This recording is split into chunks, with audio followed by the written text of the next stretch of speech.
Hey guys, it's me, back again, ang trying hard na vlogger. So, flex ko lang tong Calandios oil, guys. In-unbox na siya ni Daddy. Complete set na pala to, guys. At 2 months na din tong ginagamit namin. As in, super tipid, guys. Tapos yung used oil is sa motor ni Daddy. Diba, instead na itapon namin yun pag mag-change oil siya, nagamit pa namin dito sa pagluluto. At don't worry, guys, kasi di naman nangangamoy engine oil yung niluluto namin. Di ito sponsor, ha. Gusto ko lang i-share. Inassemble na din ni Daddy yung oil tank niya, guys. At in-try na din niya yung oil control.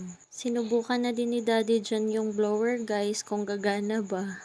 At so far, okay naman lahat, guys. Wala naman ding damage. Namirang hangin.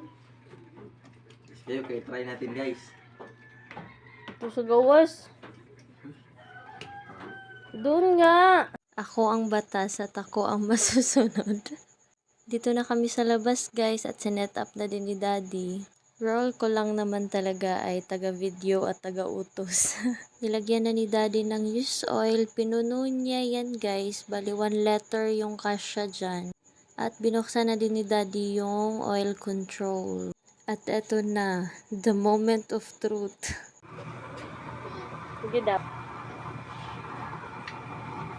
Super duper worth it kaayo siya, guys.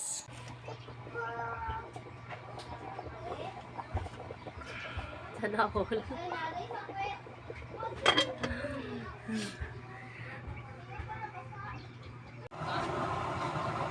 Papa daw din.